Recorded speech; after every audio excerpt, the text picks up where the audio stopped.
Hey guys, what's going on? So today I'm going to show y'all 5 things to look for when buying a 3rd generation Toyota 4Runner or a 1st generation Toyota Tacoma. Now the Tacoma will be covered in a separate video because there are a few other things to look for, but these also apply to that.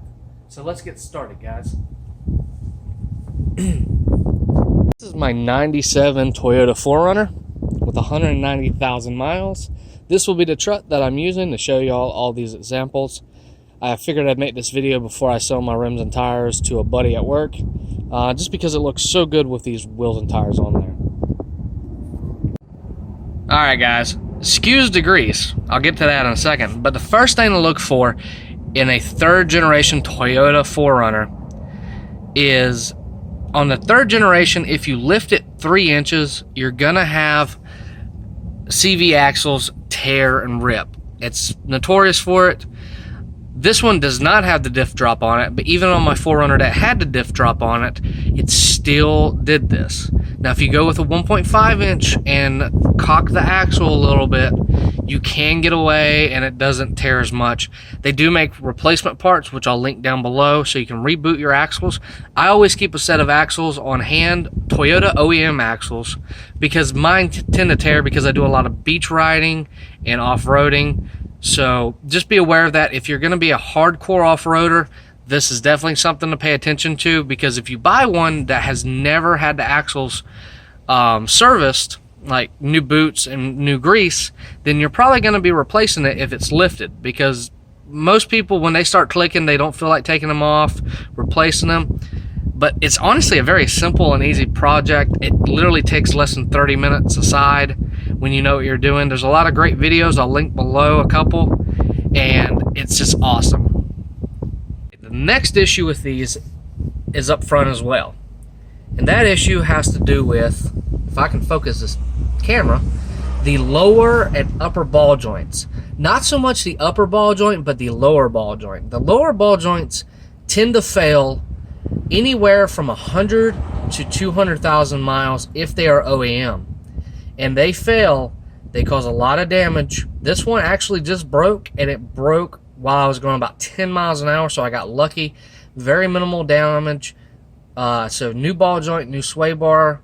I'm gonna have to replace the sway bar bushings, and that's also why my grease is splattered everywhere. My CV axle boots weren't torn very bad before that, but afterwards they got torn. So I'm gonna replace the axles once I replace the lower ball joint on the opposite side. This one just got replaced so I could get it home and get it worked on, along with the sway bar bushing. Well, sway bar link technically is what it's called. So the lower ball joint is something you want to check. Make sure to get an OEM part. They tend to last 100 to 150,000 miles if you're not heavy and hardcore off-roading. So if you buy one, honestly, it's pretty good to invest in a set and replace them not long after you get it, just so you have peace of mind. They aren't expensive aftermarket. You can get AutoZone ones for $45, which this is, but I'm going to remove this one and put a OEM Toyota one back on, because they tend to last a lot longer. And this is the issue with the Tundra, the FJ Cruiser, the 4Runner, and the Tacoma. It just happens more often with the 4Runner. The next issue is rust. If you buy a Tacoma or a 4Runner, 1st generation Tacoma or 3rd generation 4Runner, you will have these issues. The 2nd generation Tacoma also has these issues. The 4th generation 4Runner really doesn't have this issue as bad, but it's rust. So mine is from up north, but mine was actually not a all the time up north vehicle. If I can focus the camera. But what we're looking for is rust around weld joints. The main place that 4Runners break is right here. As you can see, mine has heavy rust starting to come up. Mine's still surface rust, but it is getting to the point where I need to take the tank out, grind it down, and prepare this so it doesn't get any worse. As you can see, the salt just eats it alive. Anywhere that salt touches this truck is where it's going to eat up. From body mounts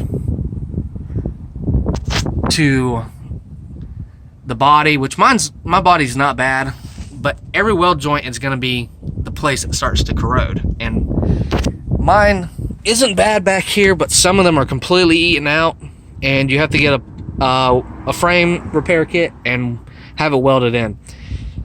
Honestly, you can go ahead and put that grind all. If you want to drop the tank and do that ahead of time, if you buy one of these, if you knew it came from up north or you do a lot of beach riding, it will give you a lot more peace of mind to do it right before it gets bad. Alright guys, so continuing on that third issue. So the first one was ball joints. The first one was CV axles. The second one was ball joints. The third one is rust. I'm going to continue on that one and rust under the fender flares. So unfortunately on these fender flares like to hold rust, and these side skirts can be replaced. So if you have any rust on these or you plan to buy one with rust, go ahead and replace them. And I have a rock guard here for these tires. It's just some diamond plate that I bent and riveted on, because rocks hitting that will cause it to rust right there, and that's not something you really want to deal with. So rust is an issue. You gotta, open the door, look at the door jambs, make sure there's no rust, peel this back, look in there, and you'll see if there's any rust. And following that up, seats. I've owned 2 of these that have had rusty seat connectors where the seat actually bolts. Let me show you.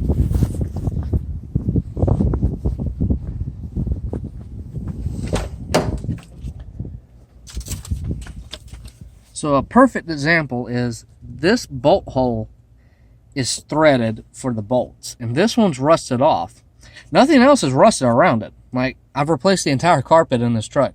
This one was rusted enough to where when I put that bolt on, it snapped off. My other one completely ripped out.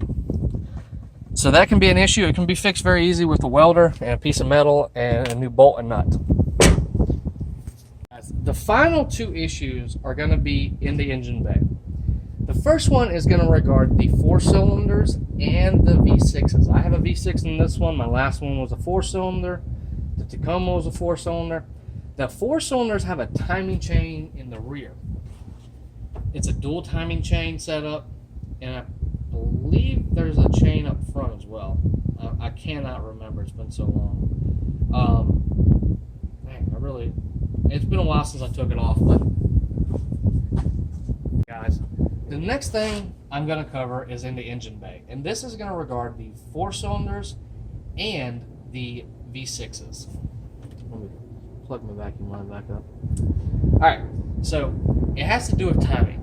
And the timing belts on the V6s and the timing chains on the the inline 4s are great for a certain mileage.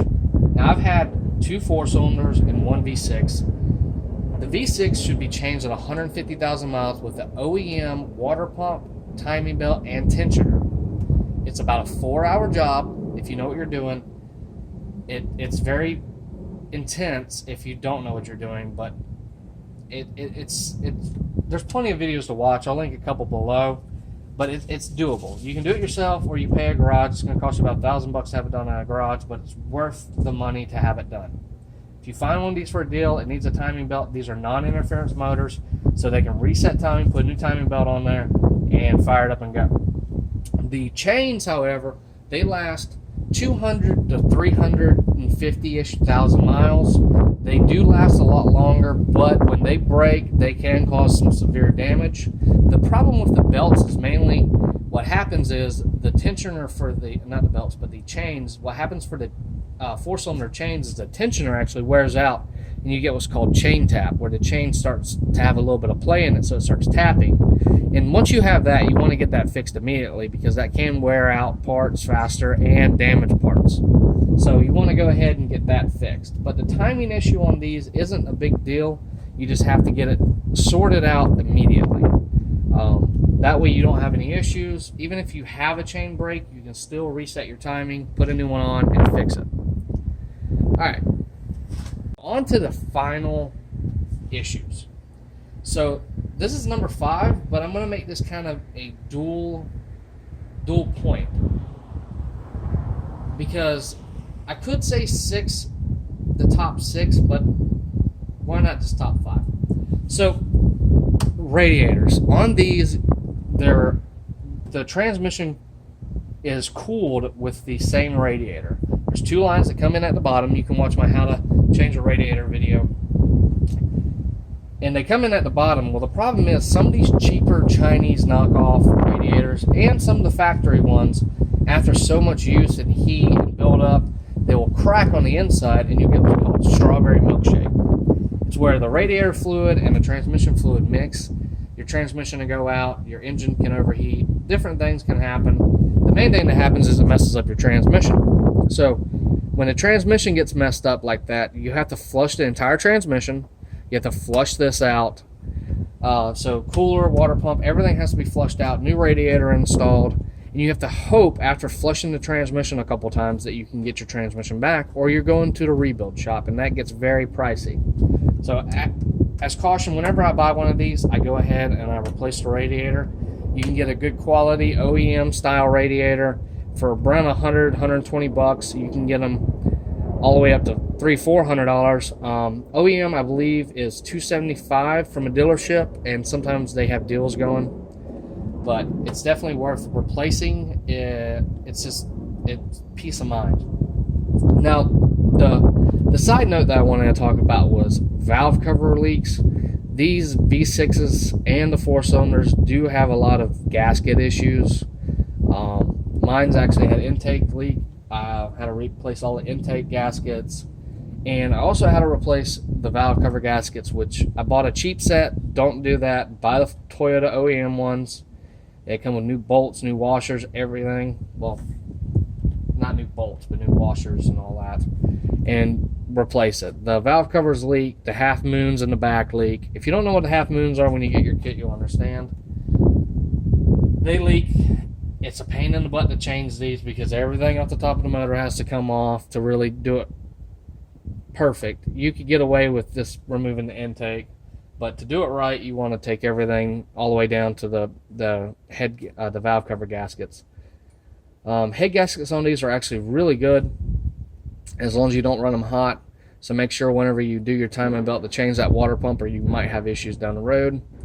Thermostats always go with a fail-safe. Don't forget that, guys. So I hope you all enjoyed this video. It gives a little bit of insight and overview on what to look for when buying a Toyota 4Runner or a Tacoma. They have the same motors. Now there was 3 options, I believe, for the inline 4. I think it was a 2.4, 2.5, and 2.7. The 2.7 is the most popular. The 2.4 and 2.5, I believe, were in the Tacomas mainly the early years that they changed. It's kind of like a transition year, I guess. But that's the main tips that I wanted to talk about, guys. There are a few other issues with these, but nothing too major. As always, guys, make sure you hit that subscribe button for more videos like this. And if you like this video, hit that thumbs up. And also, side note, I will link a couple of videos on how to repair these in the description below, along with the OEM parts that you can find on Amazon. So you can just go ahead, search it, get the parts you need, and get repaired. Alright, guys, so I got a comment on my video the other day. I can't talk today.